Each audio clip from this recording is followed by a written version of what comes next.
Wonder if I could, I will read your proclamation, Hunter. Police Officers Commission, by authority of the Board of Fire and Police Commissioners of the City of Bloomington in the County of McLean in the State of Illinois, we do hereby certify that Hunter Clark, having been duly sworn, was appointed and commissioned a police officer on the 26th of September 2016. As evidence thereof, we have set our hand and seal. Terry Renner, Mayor of Bloomington. Congratulations and thank you so much.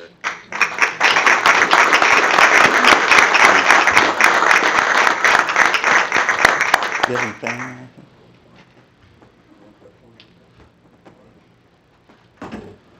Got the picture from Yeah, let's do, oh, yeah, we should be doing the pictures, yeah. Come up and receive it from. Step up. Oh, sure. hope so.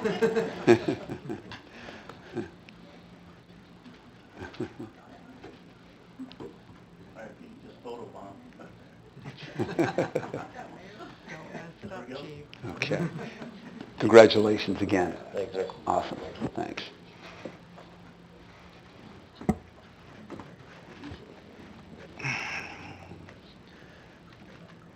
Officer Anna Legner was hired on August 16th, 2016. Prior to accepting a position with BPD, Anna worked for the El Paso Police Department, and prior to that was an intern at BPD. Anna went to Pontiac High School and received her degree in criminal justice from Illinois State University. Anna considers herself a homebody who spends most of her time working in the garden and on her house. She also likes taking in rescue animals. While working at BPD, Anna has received a life savings and DUI award. Anna Legner.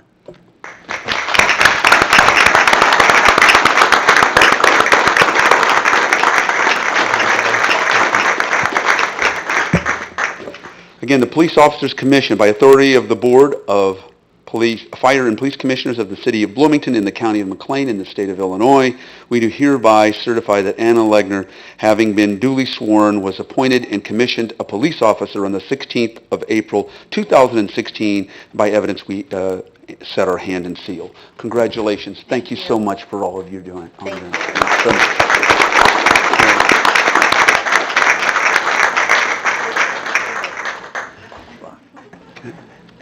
You're on a roll, Chief. Yeah. Officer Brock Merritt was hired on September 26, 2016. Prior to accepting a position with BPD, Brock worked for the Illinois Law Enforcement Training and Standards Executive Institute as a graduate research assistant and at Don Hare and Sons, working as a framer and laborer. Brock attended Eureka High School, Illinois Central College, and Western University, where he received a bachelor's and a master's in business administration. While working at BPD, Brock has received a letter of accommodation and 3 shift-level accommodations. Brock Merritt. Did you want to come up? Congratulations. Thank you very much. We've got some people who I think want to take some pictures of you.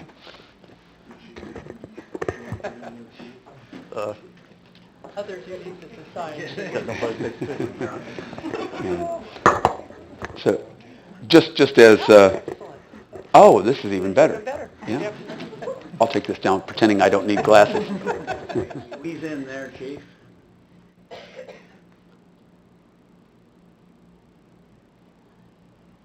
Gotcha. Okay.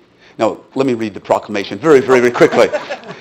It's a police officers commissioned by authority of the Board of Fire and Police Commissioners in the City of Bloomington in the County of McLean. In the State of Illinois, we do hereby certify that Brock Merritt, having been duly sworn, was appointed and commissioned a police officer on the 26th of September 2016. As evidence hereof, we set our hand and seal. Congratulations and thank you so much.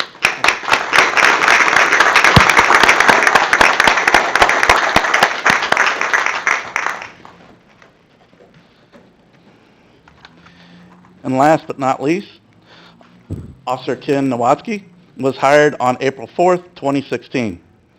Ken worked as an orthopedic sports enhancement center at the Orthopedic Sports Enhancement Center as an assistant director of sports performance before becoming an officer.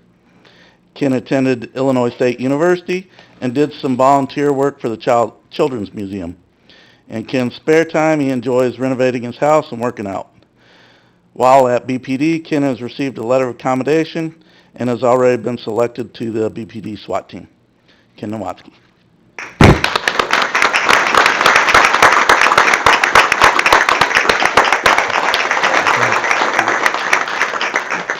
Anybody here to take pictures? My wife can take pictures. Oh, that would be great. Come on up.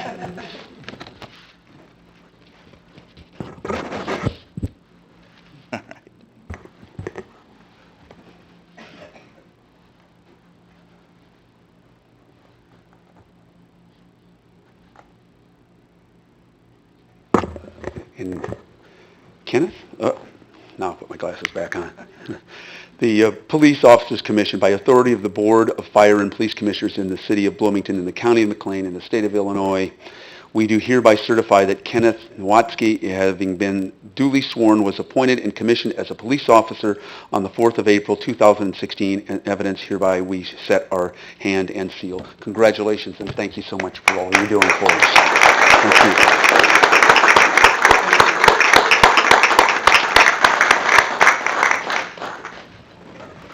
Thank you. Thank you, Chief, and thank you. This is really, really an honor, and thanks again. At this point, I want to recognize the appointment of Meryl Brown, who has agreed to serve on the Cultural District. Is Meryl here? Meryl, just wanted to recognize, you don't have to say anything, you just stand up, we recognize you, and we clap.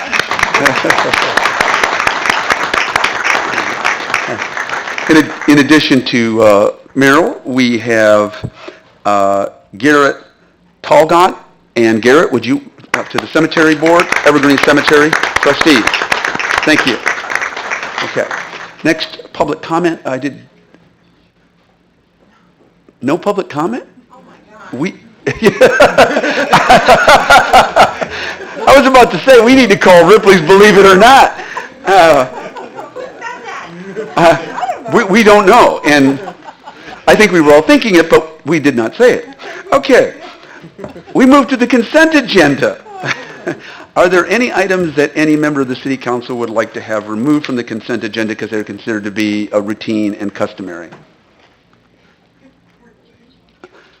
Seeing none, is there a motion to approve the consent agenda as presented? So moved. Moved by Alderwoman Hellman. Is there a second? Second. Second by Alderwoman Schmidt. Madam Clerk, would you call the roll? Alderman Mathey, Yes. Alderman Sage, Yes. Alderman Malamoy, Yes. Alderman Burgess. Yes. Alderman Painter. Alderman Schmidt. Yes. Alderman Black. Yes. Alderman Harmon. Yes. Alderman Bray. Yes. Okay. Motion carries unanimously. And now we move on to the regular agenda under item 8A. It's consideration of an ordinance amending Chapter 6 of the Bloomington City Code to create a new liquor license classification that is allowing the retail of packaged beer and wine for consumption on or off the premises were sold, and amending Chapter 6. And this is a continuation of something that we have dealt with at a previous meeting, so I'll turn it over to Mr. Juergens, and then we can go forward. Yeah, that's right.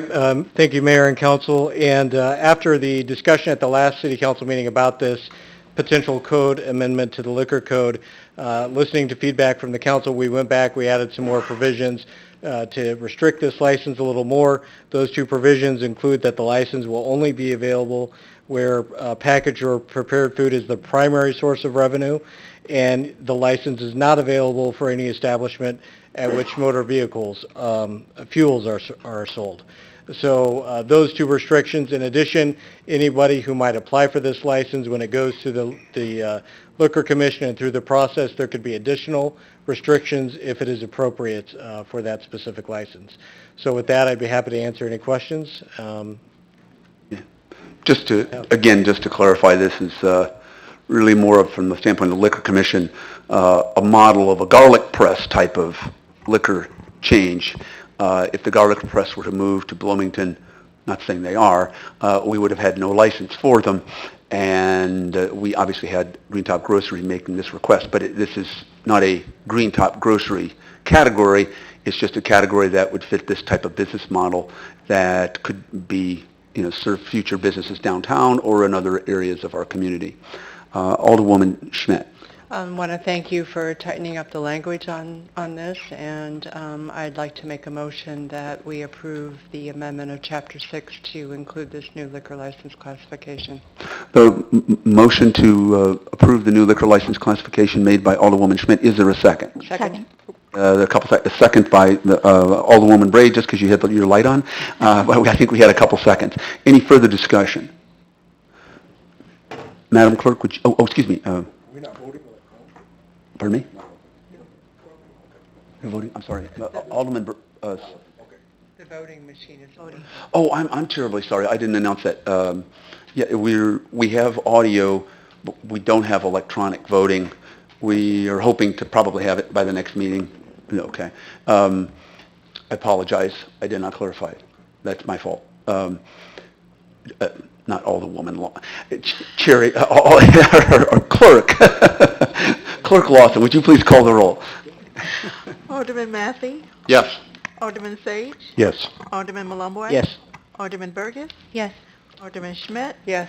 Alderman Black, Yes. Alderman Harmon, Yes. and Alderman Bray. Yes. Okay. We move on to item 8B, consideration of an ordinance amending Chapter 2, Section 15 of the Bloomington City Code, changing the starting time of regular city council meetings from 7 to 6 p.m., changing the starting time of the committee of whole meetings from 5:30 p.m. to 6 p.m., and approving a change in the annual schedule of meetings as requested by city administration.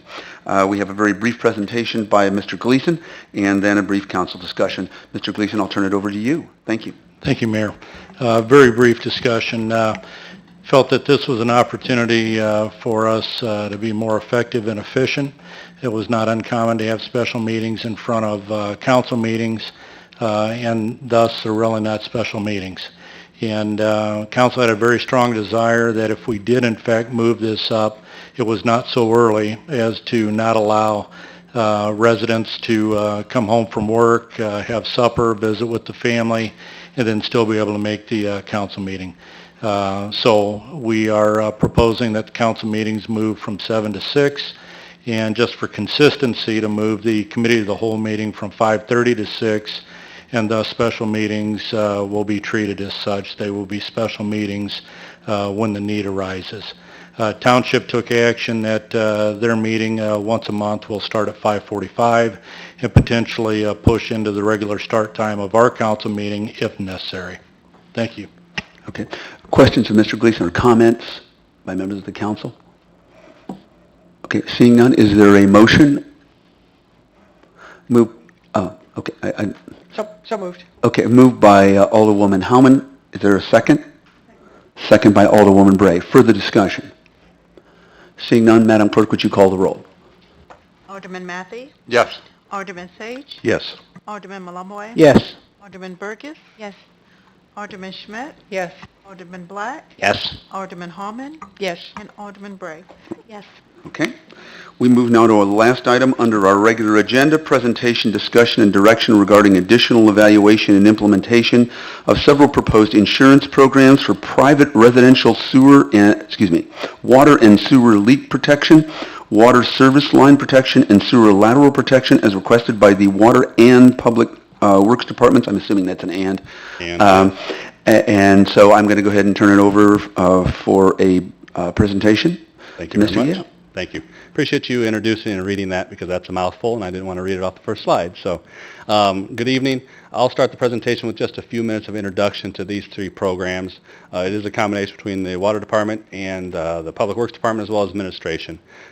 We have with us today is also Sunbelt Insurance or Servline. Chris Schultz will be following me up, do most of the presentation, and Jerry Harstein is also here. So at the end, you'll have four of us to ask questions, comments, and discussion. With that, we'll jump in. First one is leak protection. I'll summarize that down to leak protection. So a lot of our leaks from our residents come from toilets, though there are other occasions. I, on many occasions, have had that opportunity to talk with most of you around the horseshoe, as well as the next two is in addition. We spend a lot of time dealing with our citizens on these three topics, and usually at the end of the conversation, our citizens are not the happiest. Our rate study does not leave room to not charge for the water that's consumed, even when the residents a lot of times don't believe they got a good value or use out of that water if it was leaking. So we still have to charge them. We don't necessarily like it, but we have to produce it, distribute it, pump it, and the such. So leak protection in this case will cover four different charges on the screen. Water charges, utility tax, which is the utility tax on the water charge itself or consumption. The consumption of water drives the sewer, as well as Bloomington Normal Water Reclamation District. So if you use water, you get charged essentially in four different categories, and if you have a leak, the same charge comes. So it will address those charges over and above a certain limit. We'll go through specifics and provisions of that as we go ahead. The next one is water lines, and this is the portion of your private water service line that is from your private meter, or the meter from in your basement or crawl space, out to the curb shutoff. So So the curb shutoff is usually in the parkway between the curb and the roadway. What we're going to talk about tonight, I just want to outline, is between that shutoff valve and the meter inside your home, covering that. Oftentimes, the water department has to have that difficult conversation with individuals or send letters. You've got a leak in your front yard. It's your responsibility. We need you to fix it in a certain time frame. Otherwise, the water is going down the drain or in the yard, and you're not paying for it. So please help us and take care of it. So this will address those issues and those occasions. Very similar to private residential sewer line protection, and I should point out we're talking about residential protections tonight. For all three of these, we're focused on residential. So if I back up for a second before I come forward, that covers about 90% of our accounts in the city. So it doesn't cover everybody, but covers 90% with these private residential accounts. So same with the sewers.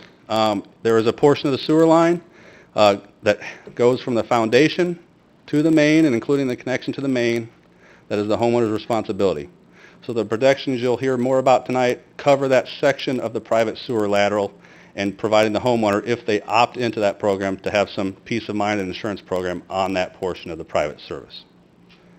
With that, I'm going to step away, ask Chris Schultz to come up, walk you through ServLine, walk you through the three programs a little bit more in detail, and give you some lowdown on that. Welcome. Welcome, thank you. Chris Schultz. I want to make sure that I can get this thing to switch. How do I get this thing to move on to the next? That side, okay. As you can see, we're in probably half of the states at this point.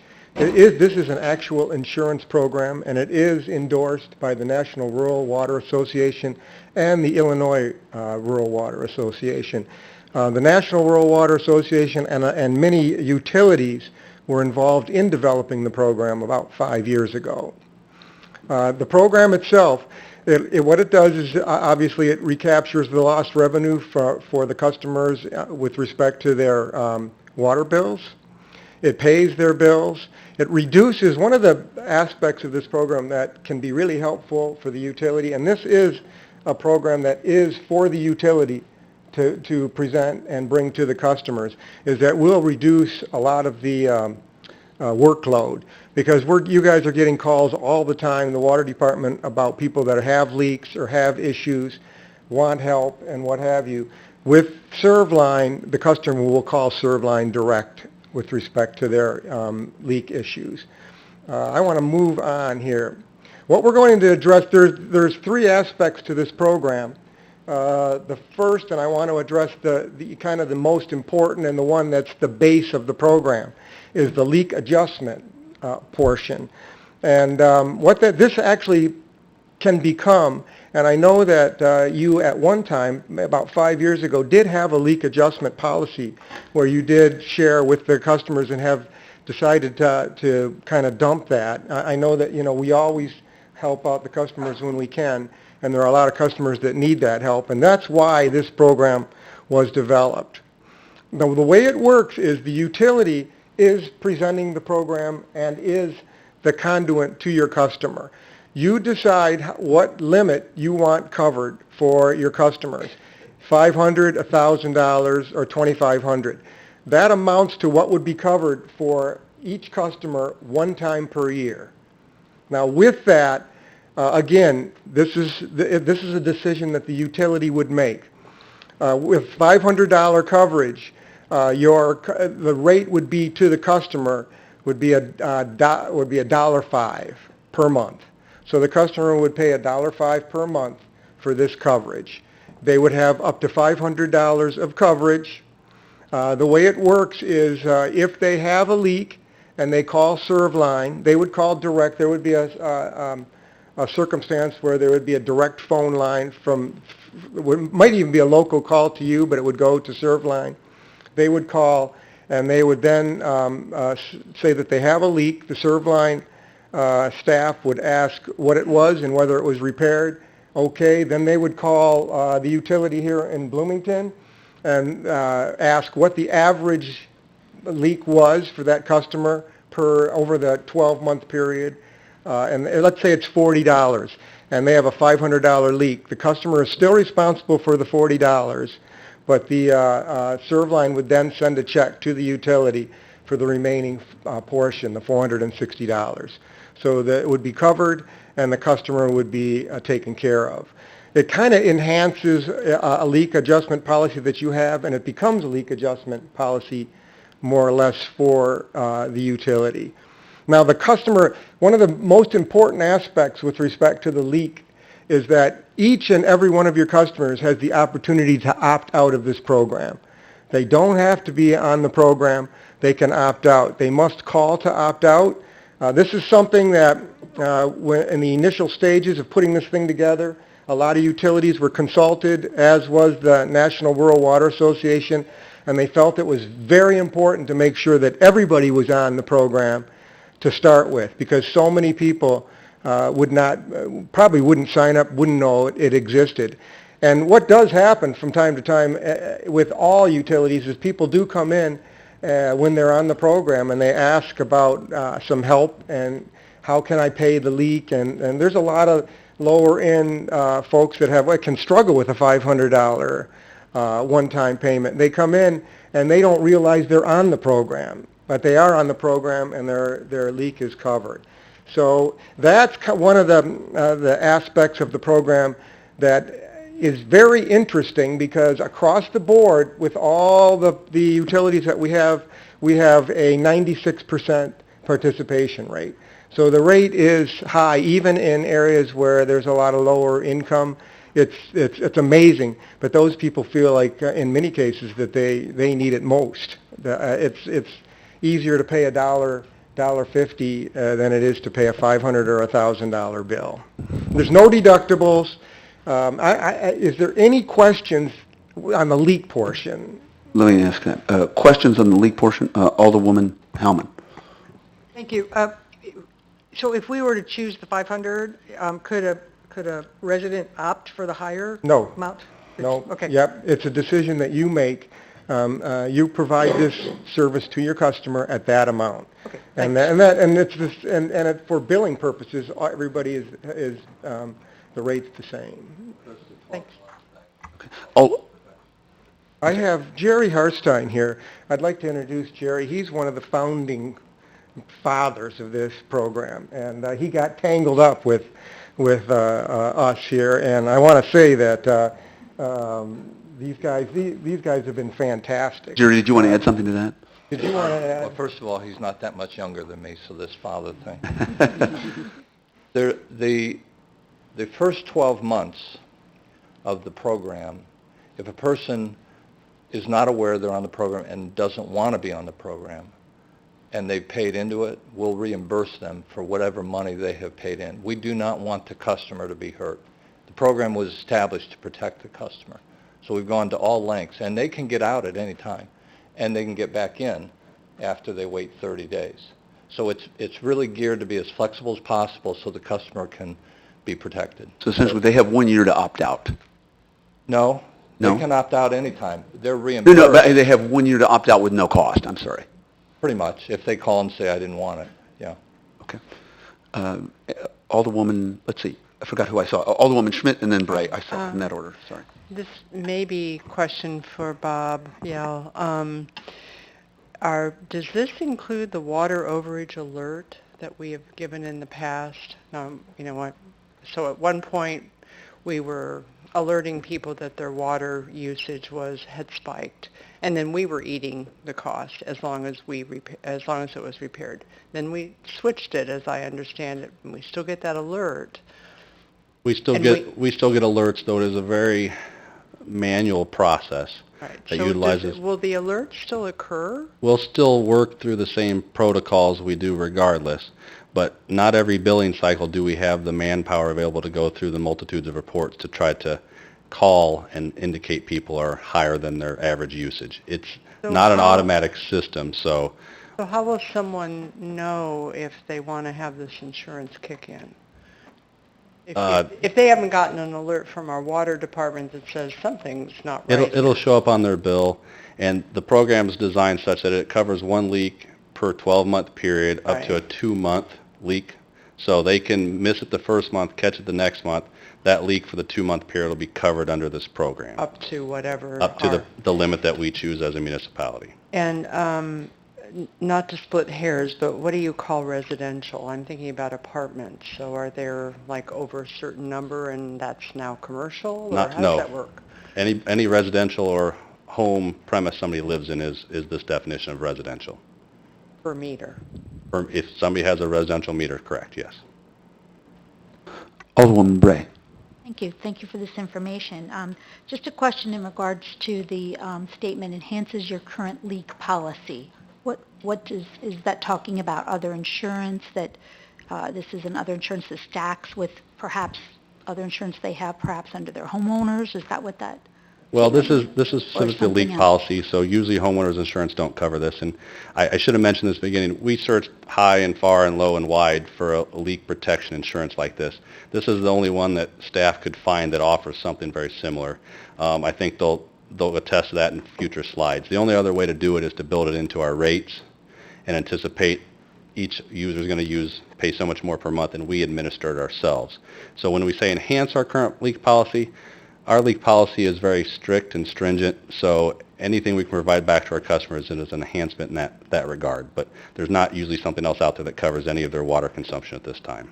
Okay, so now let me drill into that just a little bit. If the policyholder has purchased such a product that provides some coverage under their homeowner's policy, there are such things out there, how will this product work in tandem with that as a stacked limit, or will it split on a pro rata basis? Do you have that?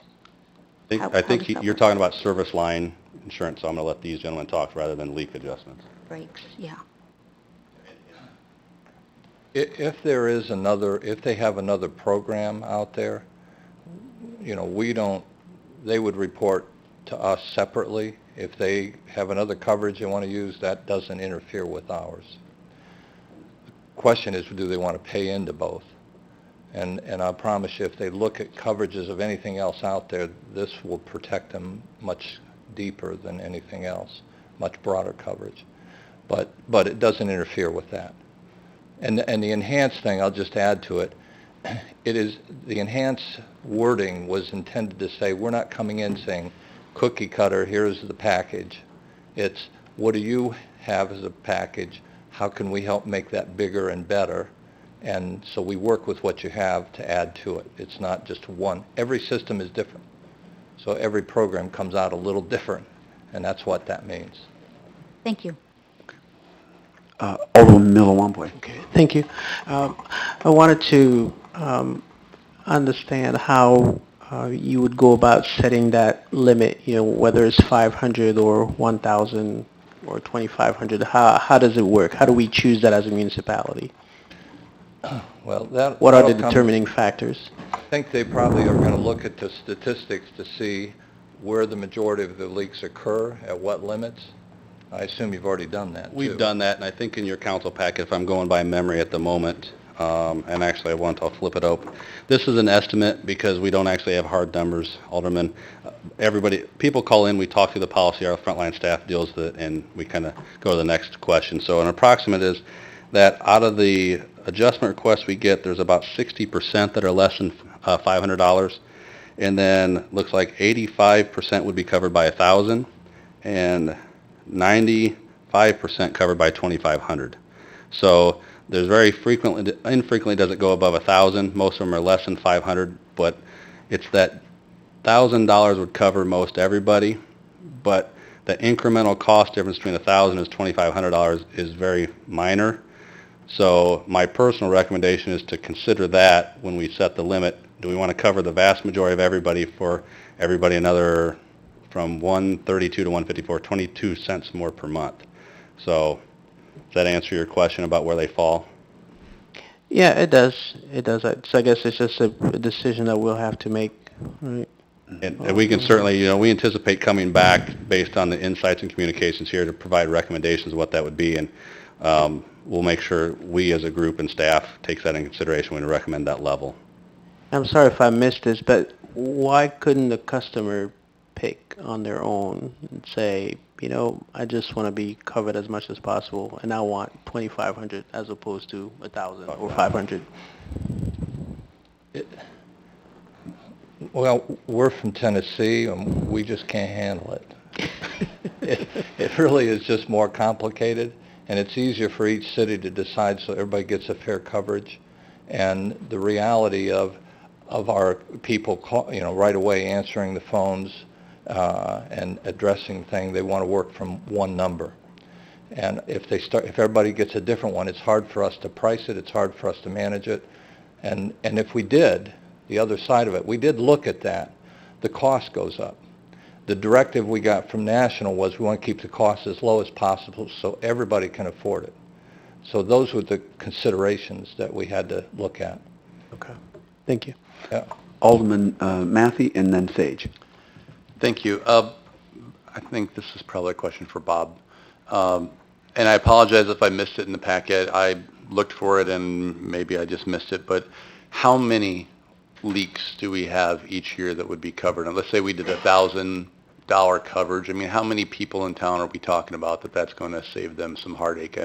I know that there are people in Dimmitt's Grove and in areas of Ward 1 that this has happened. I've talked to those people, and I know that they're very unhappy when it happens, but how many times is this realistically happening in the course of a year in the city? I'm going to estimate, and you did not miss it in the packet because I'm apprehensive to put a number to that, because most of our requests simply come to frontline staff. Frontline staff talks them through the scenario, lets them know what the policy is, and there's no other follow-up. There are people that want to, submit the written adjustment request. That we have numbers on, but we talk to, a dozen or more people a day that want some sort of adjustment request. So it can impact, hundreds or thousands of people every year. We just don't have definitive numbers to lay out for you in graphical format. Okay. Okay. Well, you know me, I like numbers, so I was hoping you had something there. My next question then would go back to you, sir. I apologize. I was looking at that initial slide with all the different organizations that had on there. Is Serveline a nonprofit company that partners as like a conglomerate of other companies, or is Serveline a for-profit company? Where you guys fall on that spectrum? We're for profit. Okay. We're almost there. The objective was, we weren't in it for a short-term profit. We were in it for the long term, and so that's why we partnered with all the different states and the national organization, but we are a for-profit organization. But that's why we keep the cost low. It's the only way we can do it is we spread it around the country. Okay. Thank you very much. Alderman Sage. Thank you. And thanks for the information. I appreciated your added comment about people being able to opt out after a year and get a full refund, because that was, I think, one of the smaller misgivings I had about the program. Talk with me a little bit about how you set the premiums. So is this like term life insurance? Is this the premium that people are going to pay, or do you have the ability to come back in and reset this in a year, 2 years? How does the premium amounts work? It's a real good question. The premiums are established based on history. So the history in a lot of cities and states don't exist, so we do a national average. We try to come up with a number that'll work. Then the premium is good for a year. So in all honesty, in a year, the rates could go up. So I want to be upfront about that. To date, there have been 3 changes in pricing, only 3 in the whole country, and those changes all went down. We've not had one increase. And the reason for that is that we do a pretty good job of looking across the country to see what those, what the numbers are, to make sure that people are protected and that we're protected and the utility's protected. So we look at how those numbers stack up. Now, the 3 that went down were because they didn't have any history, and when we were able to spend time, maybe a year or 2, and looked at their numbers, we said, okay, you're not running at a high enough number, so we need to lower your rate. So we look at it to make sure that they're being charged fairly. And I don't know many programs you can say that the only change was 3 went down. So we guard against increases. And thank you, I appreciate that. This is you said, and as most insurance is based on loss history. Right. Is that across all of the areas that you serve, or do you look at say, for instance, we're going to look at parts of the country where we know freezing is more of a problem, where other parts it's not, and again, keep this in 25 words or less, right? I'm not looking for necessarily a seminar in risk management. I'm just trying to understand a little bit of the finer detail with your loss history Yeah, it comes calculations. down to whether we like the utility or not. No, it Yeah. comes down And- to, Well, what's your experience so far? Do you like us? we here love so far? them, we love you. Okay, I know, I'm just kidding. No, it's spread across the country. Okay. So we absolutely look at the rates across the country. And the reason that we can keep these rates low is that it might be a bad year weather-wise, a lot of broken lines in one area of the country. We balance that against another part that's not having that problem. Sure. In fact, surprisingly, the area of the country we have the most problem is down in New Mexico.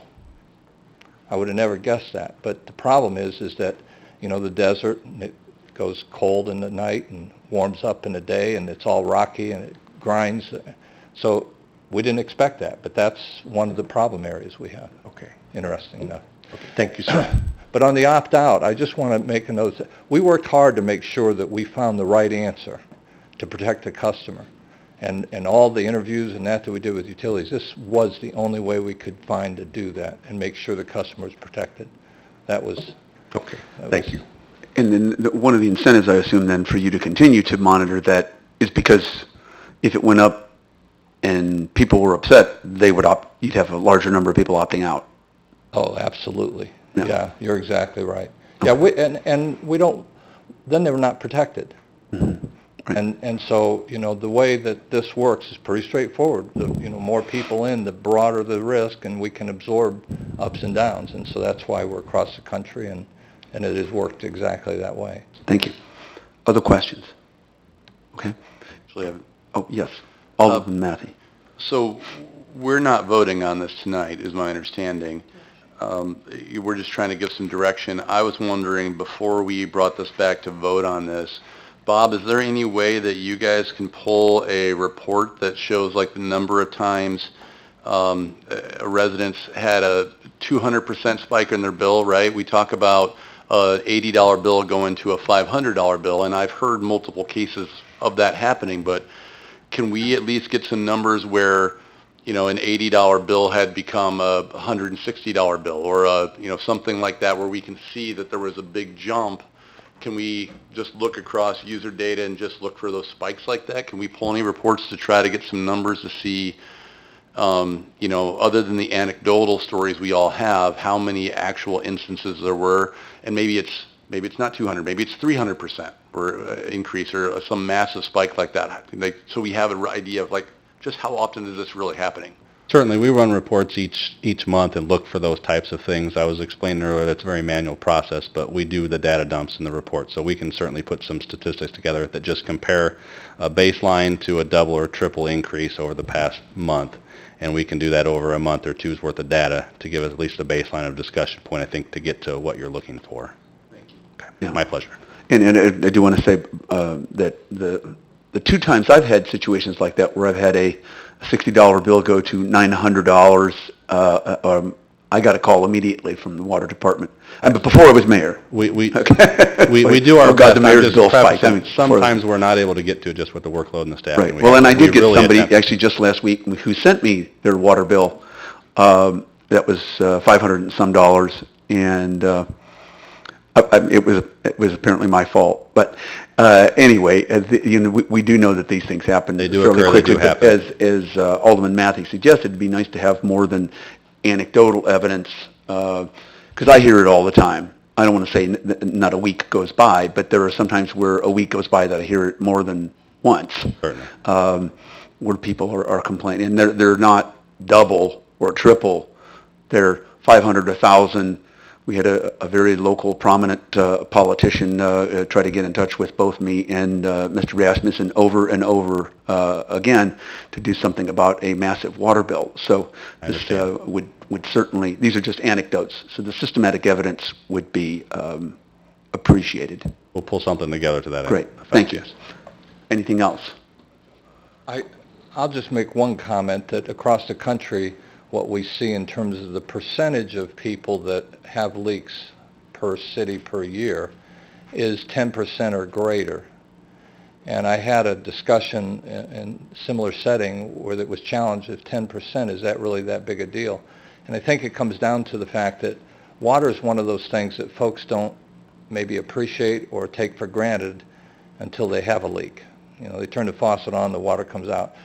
And this fellow says that 10%, that means that they have now received, you know, a big bill from us, the water department. That's 10% of the folks that are not happy with us, because they only get one piece of information from us every month, and that's a bill. And now it's got a big bill. And then 10% are unhappy with us. In 5 years, half our population's not happy with us. So, put in perspective, that was one of the comments one made, if that helps.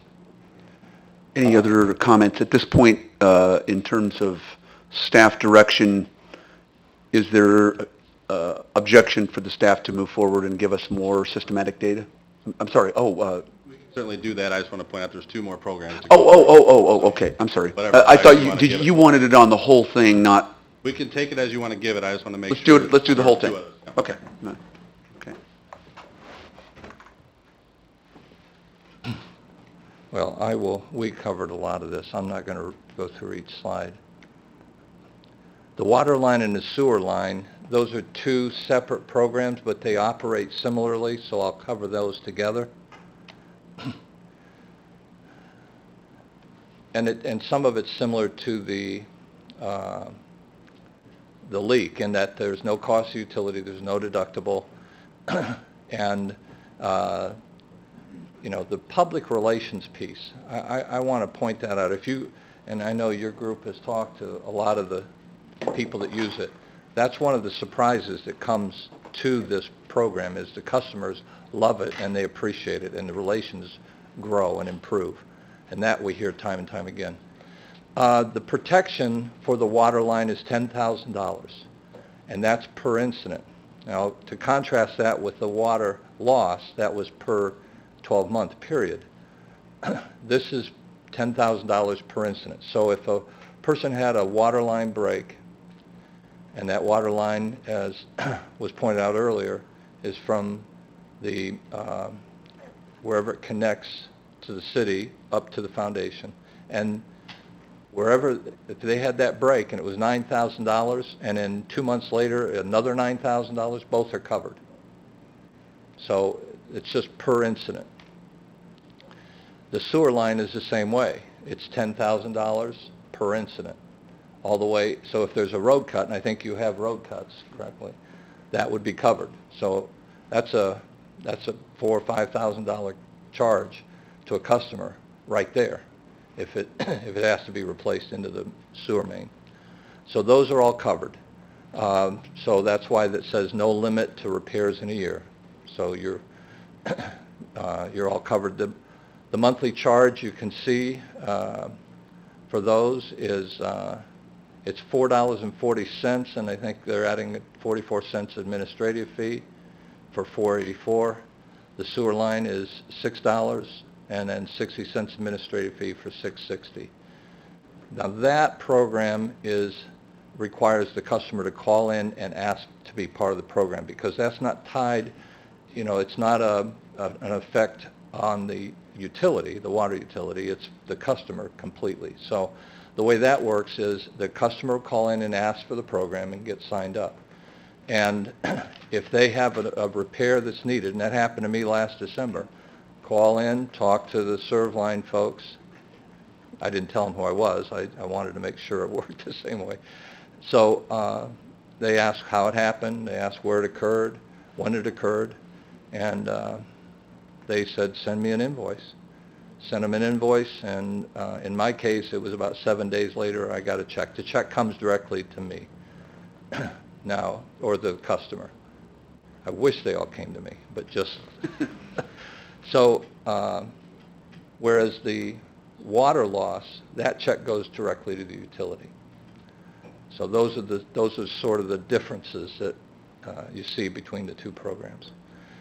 I I think it's pretty straightforward, but I'll answer any questions on that part of the program. Questions on the water line and sewer line protection piece. Alderwoman Bray, we'll just go around the dais here. Bray, and Black, and Schmidt. Thank you. Exclusions. Are there exclusions? There are limits. There's a limit, I think, of $500 for lawn and that type of thing, landscaping. I don't know of too many exclusions. Earthquakes, I think. Hurricanes, I don't think are covered. We went to a great length on this, and the coverage, this is a good question, because there are warranty programs out there. We're not a warranty. I want to distinguish between warranty and insurance. Insurance covers all three programs. Warranties can't. They're not allowed. But the warranties have a limited coverage, and I think, I don't know if we have a slide with that. No, it's the next one. It's the next one. There we go. This one shows warranty programs coverage, and you can see on the right, the serve line is much broader. The level of detail we went to make sure the customer is protected probably is best exemplified in the middle, where it says defective or recalled materials. When we interviewed the utilities, about 40 utilities we interviewed, they said warranties require you to know what pipes you have in the ground, because if you have a defective or recalled pipe and you've been paying into a program and you call up and the plumber says, well, it's this blue poly or whatever is recalled, then we don't cover it. Well, I've been paying into it. They said, how's a customer really know what kind of pipe they have? So we cover any defective or recalled pipes. That's not the customer's responsibility. So it's that level that we've gone to make sure that everything is very protected. As I read this, there are no tree roots exclusions, no vehicle exclusion.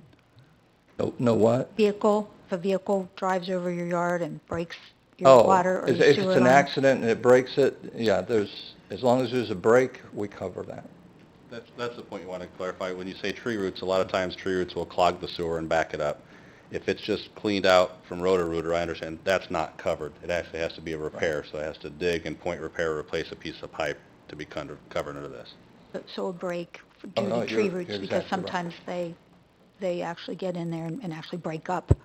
Exactly, yes. The The tree roots line. can cause damage, but sometimes just the backing up of sewer or breaking something or backing it up isn't covered. If there's a break, it's covered. Okay. And then similar to the other question, how does this work with other insurance? If the homeowner's policy responds in some of these instances, Separate. We only know what you tell us. So if they have another coverage, that's fine. They can piggyback it if they like. It doesn't affect us. We cover so you're not it. excess, you're paying it as primary? I'm sorry? You're paying as primary? Yes. Okay, thank you.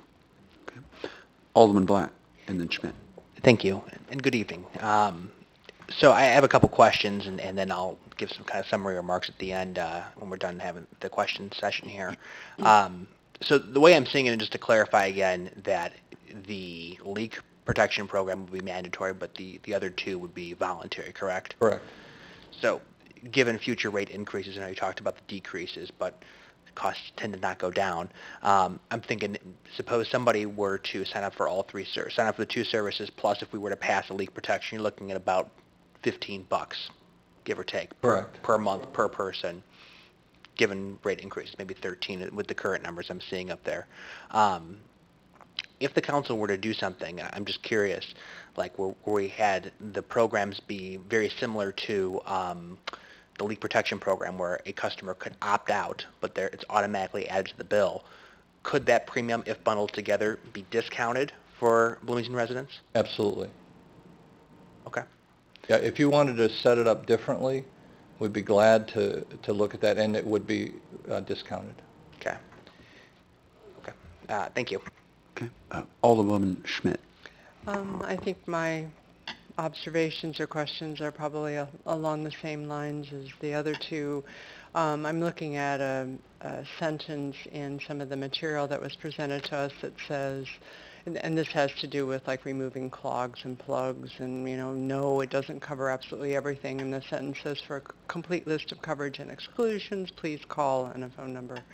And I guess that leads me to my feedback on this is cautiously positive, but I would also like an opportunity to get some of the information that Jamie's asked for, to have a lot of clarity about what this covers for our residents, and then have a little bit of time for that to percolate out and for us to get feedback. Because I really feel like there's, I just think we need, in the clearest possible language, we need to be able to share with people what they could get and what they might not get out of it. And we're absolutely fine.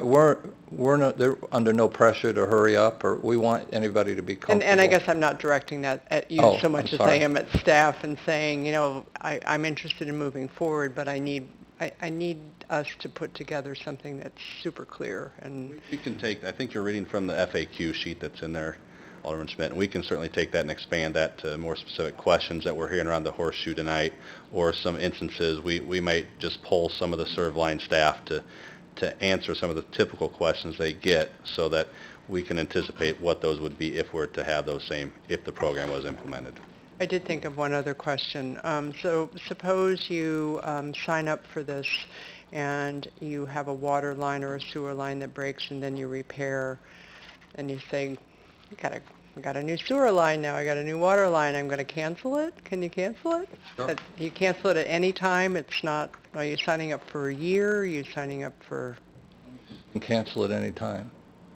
But then the risk is on you. Just because it's a new line, our experience is new or old doesn't affect I know, that. but I'm thinking about human nature and thinking, well, I got a new sewer out of it. Sure. So, yeah. No, and I understand that. That's our risk, and we understand that, but it also is the only way we feel that we can be fair to the customer, because we don't want them to feel like, I signed up. I've solved my problem forever. Yeah. Okay, thank you. Okay. Alderwoman Burgess, and then Sage. I have a question about the portion of the proposed premium that is city administrative. Just wanted to get a little bit of information about how that's calculated and what that's going to, because I'm sure that will come up. Certainly. We chose 10% to present and discuss tonight. There will be some effort from city staff to manage, enroll, and make certain that we're charging, collecting, and remitting the payment. So it'll be not only the water department interacts, but it'll also take some time from finance and other departments to still administer the program, even though the calls for some of this will go straight to ServLine. For instance, to set this up, we've got 28,000 individuals to add. That is quite an undertaking, especially with the system we have in place now. So if you were to tell me to go and implement it now, it would take us several months to even get to that point. And then it's a very in-depth process to make sure it's accurate, tracked, and appropriate. So we've chosen 10%. You can choose to tell us 5%. You can choose to tell us to add it as a service with our current tasks, and we'll go in that direction. But it was just an acknowledgement that it will still take us effort. It's an added program that we don't offer now, so we're trying to cover some of those costs if we need another staff body or to pay a consultant to do some manipulation of data. Okay. Alderman Sage, Alderwoman Burgess, were you finished? I think so. Okay. Alderman Sage. Thank you.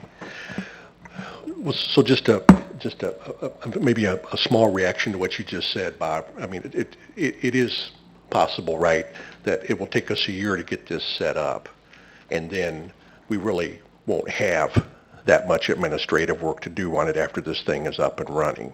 I mean, the giant share of it will be done, let's say, in the first year. Most likely, yes. We'll still have ongoing discussions, maintenance, and have to educate our public as they call in when they opt in and out. Sure. So they may call and opt in or out to ServLine. We're still the ones that have to take them in and out of that program. And I'm not suggesting that we don't have any percentage there. I'm just saying, We can let's be clear that the giant share of the work is going to be done after that, and then the 10% in the out years, is more maintenance. but probably less time. That is correct, yes. Okay. And so I'm going to follow up on what Karen said, because I think she makes a good point, and again, this is for our staff, and that is, and maybe let me be even a little bit more specific, right? What will help me be able to more clearly be comfortable voting to approve this is this communication document, not FAQs, not because we basically have two different coverages here, right? I mean, we have a mandatory coverage and then we have an optional coverage if people choose to take it.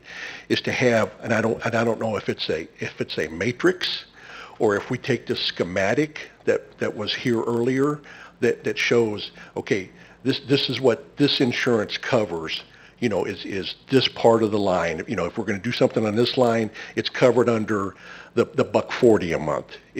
And as Scott suggests, if I read that the one slide correctly, if you pick up the full optional coverage, you could be looking at up to $10 a month extra, I believe. Right? So we need to be very clear, make sure that there's absolutely as little room for misunderstanding and misinterpretation as possible as to what those specific coverages are, and do it in such a way that it's much easily, very easily understood, right? So I don't know if we want to do it with pictorial or a matrix or whatever, but it needs to be, I would suggest, on a single sheet, right? So go forth and conquer, Bob. Yes, I appreciate that. I understand what you're asking for. I don't have a clear vision in my mind of how to accomplish it, but I'm certain we can come up with something. And that's a how that I will leave up to you, Bob, and Jim. You wanted to add to that? Thank you. If I could, and those are all good questions. The program is printed out by us at our cost on a sheet, and I think it's included in the packet. There is one example in the An example in the packet, which would go out to explain the program. And I will promise you this, across the country, we've not had any issue with people being confused. And I'll just use this as an example. If a program exists, a leak adjustment program exists with a utility, and this represents the number of folks that are using it currently in that city. Once the program goes up, every city, the usage goes up significantly. So they understand how it works and they understand how to use it. So it's tried and true, I guess, is all I can say on that. And if I could just say, we hope it's not considered mandatory, by the way. We think they're both optional. I understand why you said that, but it's intended to be optional both ways. Sorry. Alderman Wambley? Thank you. And from what I understand on the subject of resident education, I think I read somewhere in the packet that there would be some informational sessions, right, that you guys would conduct? Well, I think for certain there's many different ways and manners we should present this in public informational settings, whether it's something that we come together here in City Hall and staff puts it on, or something we can do that, as well as I know some of you aldermen like to do your town halls and neighborhood meetings. We'll be glad to attend those as well, to whatever might get the word out to those. Perhaps have you come to, and then let the media know in advance, a mayor's open house, and maybe devote half of that to the Absolutely. Be glad to do that as well. Anything that helps make certain that the majority of the people who want to get the information have that opportunity to gain that knowledge. Okay. And one quick question, maybe not quick, so we'll see. I wanted you to, because I want to be able to kind of visualize how it's going to work. So take me from the moment that I have an issue in my front yard, whatever, and I make the call, then what happens next? Kind of take me step by step.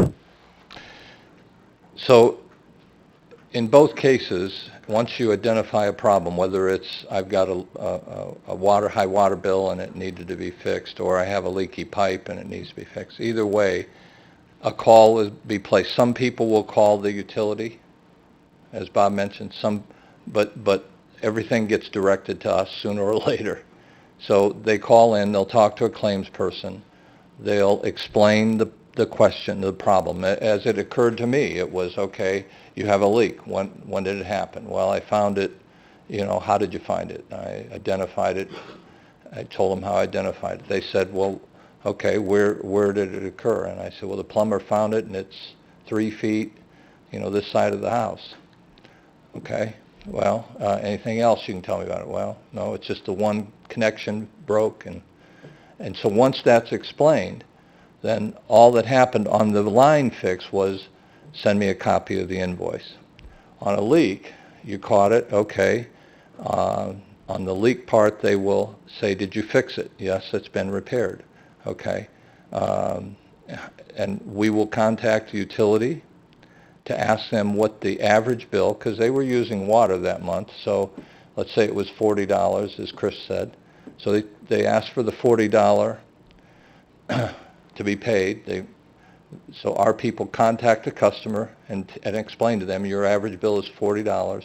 We will pay the remainder. So if it was a $1,000 bill, then we'll pay the $960, and we explain we'll send that check to the utility, and you're taken care of. You have no other costs other than your average bill.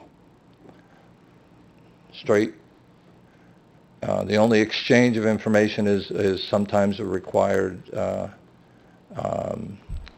proof of an invoice. Not always. We've got a lot of lights, and actually, since we have so many people here, as soon as you're done, I'm going to need to have a motion. We are 200 or 300% above our time. So you don't get involved in the repair or anything like that, just... No, that's the choice of the customer. They pick who they're comfortable with. Okay, all right, thank Okay, can I have a motion to extend discussion on this? So moved. Let's say for another 20 minutes. Okay, is that okay? So moved for 20 minutes. 20 minutes. Is there a second? Second by Alderwoman Howman. Madam Clerk, would you call the roll? Alderman Massey, Yes. Alderman Sage, Yes. Alderman Malamoy. Yes.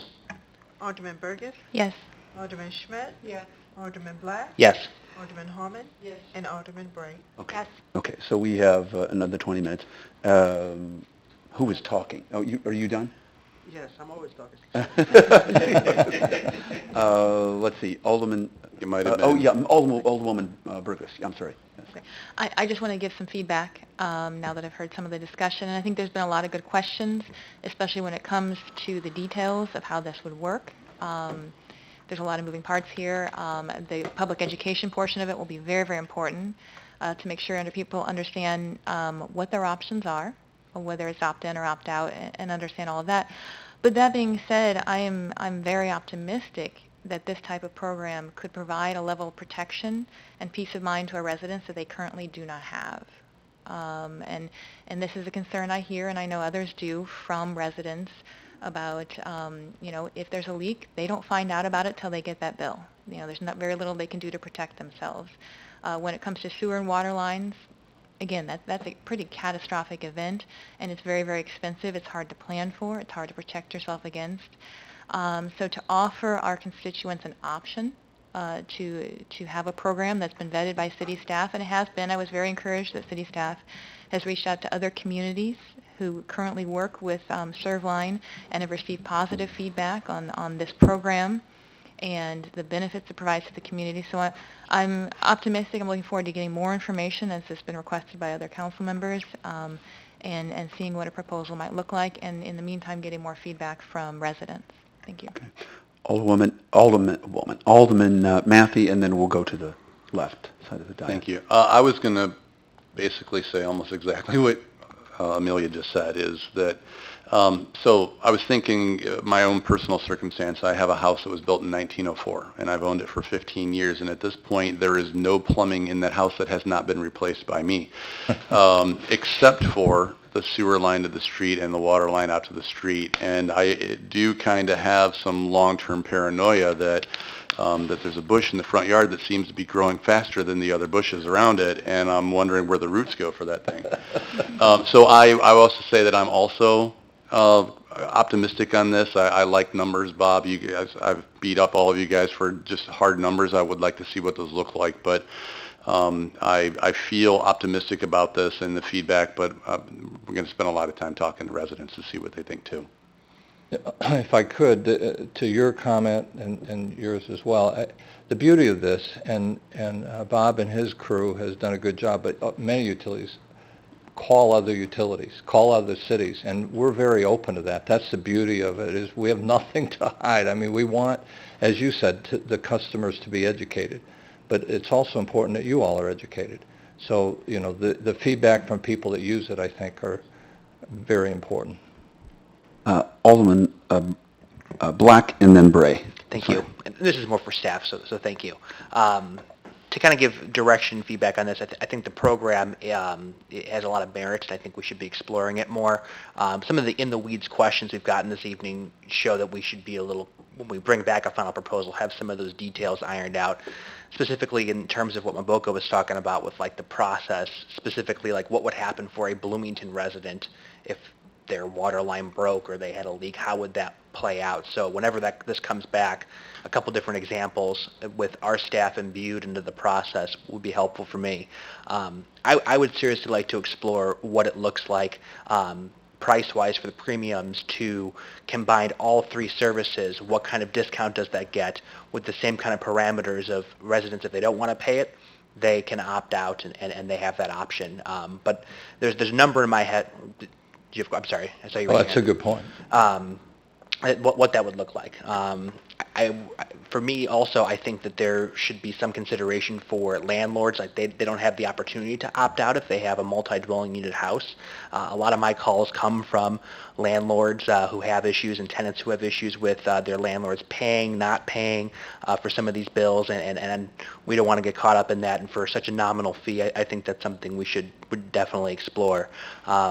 At the end of the day, though, I'm very supportive of the concept. I think it has a lot of merit, and it kind of speaks to a larger conversation I've had with some of my colleagues up here and staff that our current water bill is a missed opportunity to explain what the city services are, and I think this conversation could trigger other conversations about how we design documents that go to the public.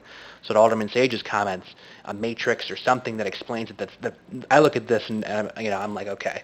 But for the average resident, if they are in this program and they have a water, overage because of a leak or they have a sewer line break, they're going to want to know, is it covered, is it not? And if we're not being crystal clear about that every single month by design, we're going to have headaches later on. So I think this is an opportunity for us to redesign that whole form so it's clearer, concise, and provides really relevant information for the average resident. Alderman Bray. Thank you. And I also favor making these coverages available to our citizens. However, I see that the coverage that you've quoted is at actual cash value, meaning there's a deduction for depreciation based on the age of the line, I would imagine, is how that would translate based on your policy language that you've included here. So I wonder if you could quote us a premium for replacement cost coverage as well. I'm not sure I'm following. It does repair or replace a line. And then it indicates that the valuation provision is that the value of the covered property is based on actual cash value at time of loss with a deduction for depreciation. It's a common phrase, right, in the insurance industry. So that would mean that if I had a 20-year-old sewer pipe that broke, and sewer pipes live, usually or have an average life of 40 years, I have a 50% deduction for depreciation, and my payment is, if it's a $10,000 replacement, my payment is $5,000. So could you please take a look at quoting us also I think a that replacement number, cost option? there may be a mistake in there because the line is replaced in kind. So whatever, if it's an old line and there's no way to repair it, and they say we got to replace the whole line, that's covered. There's no out-of-pocket cost to the customer. Well, thank you for that. So we'd need a replacement cost endorsement that would indicate that for us, Yeah, 'cause so there there's wouldn't be no- any coverage questions. Thank you. I'm glad you pointed that out. That is not, no, the customer does not lose any value in that. Now, they can't come in and want, an upgraded line. They have to replace in kind, but yeah, that's. Okay, thank you. All right. Anything else? Any other questions? Is there, again, because these are two separate kinds of programs, we could have considered them separately or together at this point. It seemed like we did. Is there a consensus on the council for staff to move forward I've heard several people say that they want some more information, perhaps certainly some step up from the, and I ripped this out just so that I have this at the next open house because I'm sure I'll get questions about it. Something beyond frequently asked questions, some sort of, whether it looks like a grid or whatever, something that is easier to understand. Are there objections to having staff move forward with this? Okay. And again, understanding under all circumstances, nothing is mandatory to the extent that somebody has to adopt this. In the one case, they may have to opt out. They might need to make a phone call to say, I don't want it. In the other case, they have to make a phone call to say that I want it. We view it as options for our residents and our citizens to be able to have additional coverage. So there's nothing mandatory on any of the three of them. Right. And then I think that's one of the things that we need. And I've got several interviews, a couple radio interviews over the next 24 hours. I can try to make that point as clear as possible. Okay. Anything else? Okay, thank you very much. All right. At this point, I turn things over to our city manager, Mr. Gleason. Thank you very much, Mayor. Scott, Finance Director Scott Rathman is going to present the first Finance Director's report. As he's walking up to the podium, two things. We normally show the events for the community in the upcoming week. We did not load that this week, so I apologize. And then secondly, with the passage of agenda item number 2, just a reminder to the community, our next council meeting on September 10th will start at 6 o'clock. Scott, real quick, Scott is our finance director. Everybody's aware of that, no longer interim. And this is something that I'm very excited about. Obviously, elected get the information on a monthly basis, but this is a 30,000-foot view of some of the, things related to revenues and expenses. Fully expect to, have additional questions, but you're going to see this on a regular basis. Scott. Okay. This review is going to cover results through the end of July, but I'm going to make some comments that we've gotten some information through August. So as I go through this, I'm going to try to throw in as much as I can because we're always challenged with this lag. The financial reporting that we have, that we send out to you guys, the executive summary always includes these comments about, well, all the major revenues lag by 2 to 3 months, so the trending does not correlate with where we are in the year, and how do we accommodate that? So the first schedule we have here is the major revenue summary. As you see on the right, we've got all these different number of months collected, months of revenue realized. This makes it very challenging to do the financial reports because Munis, we can only load in the annual budget, and the Munis reports always gives us this trend. How much of the budget have you realized? So you're always seeing, we're 3 months through the year, that's 25%. How does that compare to the realized trend? Well, that data, it just doesn't work for the way we realize that revenue. So what we're doing is we've added a column in here where it shows the FY19 year-to-date budget.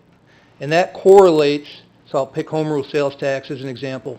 We have 1 month of realized revenue. We're showing 1 month of year-to-date budget to compare it to. That budget amount comes from the detailed budget worksheets that are created. When we go through the budget process, we have 10 to 12 years of historical data that is used to do seasonality through the entire year. So the major revenues are budgeted by month for the year. But we just can't get that out of Munis. So we're just going to manually put it in here so that we can have a good review each month of where we are in comparison to our budget, our expectations. So I'm going to jump right to the red. I'm sure everyone's eyes are going right to those. So although I don't want to skip home rule sales tax, that was $24,000 over for the first month. State sales tax, $65,000 under. Income tax, $81,000. But with revenues we received in August, home rule sales tax came in $222,000 over budget in that single month. State sales tax came in $32,000 over budget, and income tax came in $60,000 over budget. So of those I'm skipping property tax on purpose. Those top three revenue categories, through the months we've realized so far, are over $200,000 over budget so far.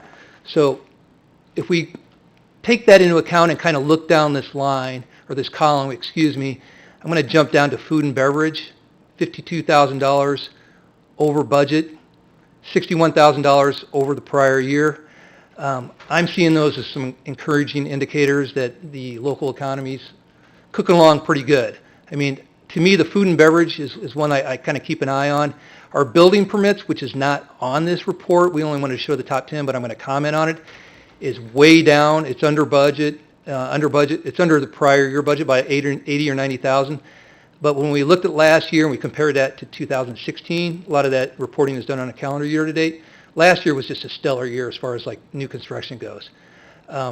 So the information I've seen recently from the Bloomington Normal Realtors Association says there's a lot of activity for resale. It seems to me, I'm not a big real estate guy, but it seems like, we're at capacity as far as the number of homes that are needed in the community as far as building goes, but there's still a lot of activity occurring.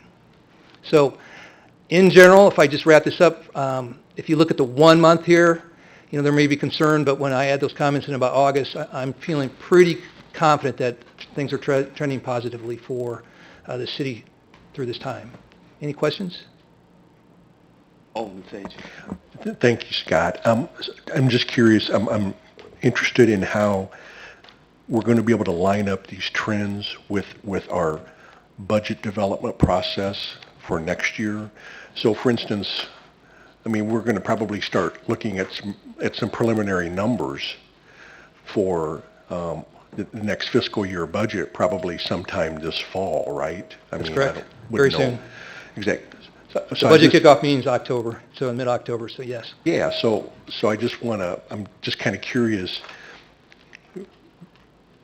what type of revenue, records we'll have by the time we start to develop that budget, to the point where will we have 3 months or 4 months? Will we have something that can really offer some insight in terms of projecting into the following year budget what we think the revenues are going to be? It's going to be a little bit hard to budget if we have a 2-month sample that we're working from, or a 3-month sample or something. Right. You understand what I'm saying? So through August, using home rule as an example, we've got 2 months. Right. So by the time we hit October, we're going to have 2 more months, 4 months. So it's not a great sampling, but if it provides us with a trend that we can apply to the budget process, that's the kind of thing we have to do. We always try to be very conservative. Sure. Sure. We want to err on the side of conservatism all the time. Sure. So we'll take that into account as well. Okay. Thank you, Scott. Yep. I will make one comment. Ambulance fees usually surprise people. $4.9 million in ambulance fees. There's a large offset to that category related to insurance adjustments and bad debt. That's almost 55% of that category. So the net for ambulance fees usually ends up being about half that. Okay, if you're familiar with the monthly reports, and I forgot to mention that all these schedules are going to be in the monthly report that gets posted to the city website under the transparency link. This one we've expanded to include the prior year and the projected for the coming year. So this is a similar issue that I already mentioned as far as the revenues go. We've got the budget column, obviously, the year to date. You can see down at the bottom here, we're at a negative $3 million for current year to date. That's because of these lagging revenues. Then we've got the revised budget remaining, and there's this percent that's been used or realized. Comparing that to the 25%, that really doesn't do us much good when it comes to projecting or realizing where we are in the year. So we've put in this prior year so that we can look at comparisons year over year, and then as the year progresses, we'll start updating this projection column. So, for example, salaries. If we start having some significant vacancies, we'll start adjusting that downward. It's a little too early to do that now, although we do have some vacancies that have been reported. Charges for services, that's down over prior year. Some of that has to do with the ambulance fees. Those are down. The Pepsi Ice Center was closed for a month for repairs. So it just gives us a point of reference to do comparisons to see if we're trending or if we've got, a reason behind these variances. But this column over here is going to be a living column, as we get a couple more months into the year. If revenues are trending upward, we might adjust that upward. Expenses, we'll see where we're going so that we won't have any surprises a year, and we'll just keep working this because the actual year-to-date numbers are going to lag all year because we do cash accounting basically for the budget process. I threw in this number. We've been throwing in the encumbrances, which are basically POs, purchase orders, on here as well. So those are committed funds, but it's not actual spent dollars. But we want to keep that in line of sight as we go along because we add that at the end of the year as a use or a restriction on our fund balance. It's committed to the fund balance. The other comment I wanted to make was this use of fund balance in the budget, this confuses a lot of citizens. So I have people ask me, I can't make heads or tails out of your income statement because it's, it always comes to zero, for the budget. Well, us as individuals, if you had, if you made $100 and you spent $90, you would show a $10 loss at the end of the year.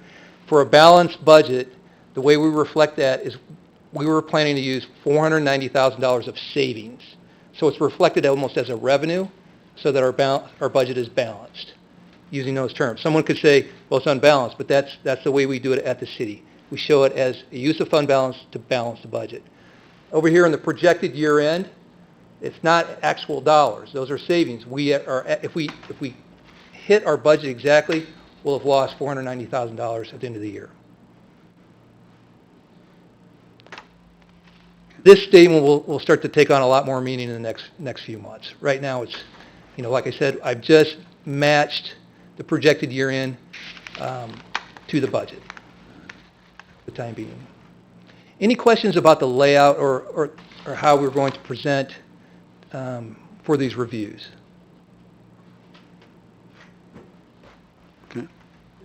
Okay. Last slide is we're just going to touch on the enterprise funds, very high level. All the enterprise funds are tracking positively year to date. The arena is a little under $10,000. We had fee increases for sewer, storm, solid waste. We budgeted those to begin in May, and we realized, there's a billing cycle delay. The bills reflect the fee increase. They get sent out. The cash starts coming in. So we're kind of watching that, but we're seeing the reflection, the effects of those fee increases. The initial month was like a little alarming, but then we realized that was the issue. So everything's trending just fine. You see these commitments, these POs, a lot of these are related, like solid waste. $51,000 positive year to date. So the expenses are down already. $1.2 million in POs. Well, that's, disposal commitments, landfills, and that kind of thing. That's going to be used up as the year progresses. So this will start to zero, get closer to zero, and then hopefully we'll have, some fund balance being created there. Otherwise, I don't really have any other comments for the enterprise funds at this time. Okay. Alderman Sage. Question, Scott, just the little tag with the single asterisk there. I think I know what that phrase means. Can you clarify that for me so that I It's on my fully sheet to understand explain it? that, and I skipped right over it. And what it says is these funds had budgeted use of fund balance. Right, So- and that's very similar to this comment I made here for the general fund, $490,000. So if everything worked out, we've actually budgeted a loss of $490,000 because we're going to use savings. Our projection during the budget process last year showed that we were going to have a surplus, so we decided to use $490,000. It started out to be about $380,000 for additional capital expenditures. For the enterprise funds, water has significant fund balance. They have budgeted the use of fund balance for projects.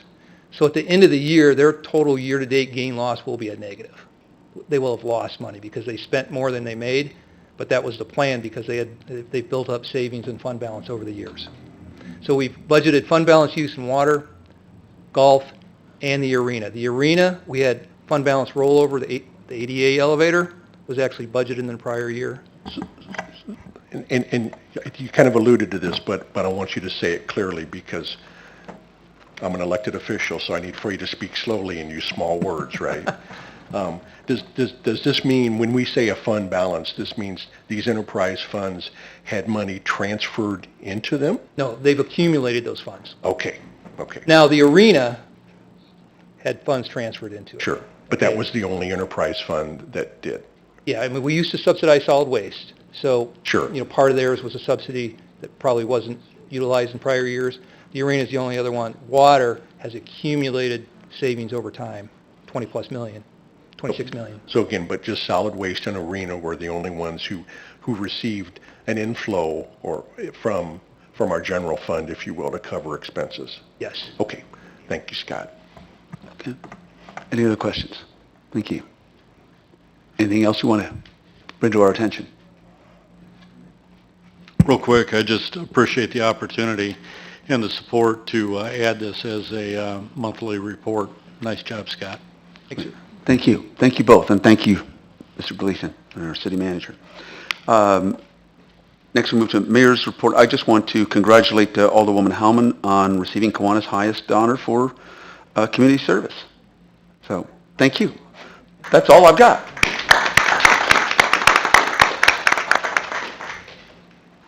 Any aldermanic comment? Oh, okay. No, Oh, I I'm actually sorry. have a comment. I'm sorry, I didn't... I Glasses didn't wanted see to it. extend thank you to Bob Mart and Katie Simpson, Izzy Rivera, Tricia Stiller, Catherine Dunlap, and then some of us were also at the downtown intake session yesterday afternoon in the blazing heat. It was very productive. Really enjoyed it. It was very creative engagement with downtown stakeholders. And I appreciate them putting it on. I don't want to put you on the spot, Mr. Gleason, but I'm interested in knowing where we are now with moving ahead on some of the action items on the downtown task force. I think we've actually taken some action on them. So I'm just wondering, like, general timetable and specifics. Actually, some are in play, and some are going to come yet this season. And then, at the very least, there'll be a formal presentation to council later in the year of what you can expect in 2020. I'm sorry. You're looking yeah, 2019. 2019. Yeah. You're looking at, when you say later in the season, you're talking about maybe end of calendar year? I still or- think that there's opportunities for us to pick off some low-hanging fruit, stuff that has been discussed by, if not this council, different groups in the downtown area. You'll see those yet this season. Is there anything that can be shared from our prioritization work? I'm not sure we all engaged in that. It was hard work. And if you don't mind, what I would prefer to do, I've had staff discussions, and I've left it to them to tell me what we can do yet this year. And if you allow me to punt and give me until September 10th, I will incorporate that in my city manager's report. Thank you. Alderwoman Howman. Just wanted to mention that I'll be having a Ward 8 constituent meeting on Tuesday, September 11th, 5:30 at Rollingbrook Park. Okay. Thank you. All right. At this point, we are going to move into executive session. It's been canceled. Oh, we can't... Oh. Did I not get the memo on that? Oh. It was a late email, and we have no executive session. I haven't checked that. Okay, thank you so much. So that at this point, all we need is a motion to adjourn. So moved. Whoa, oh, that was lightning fast.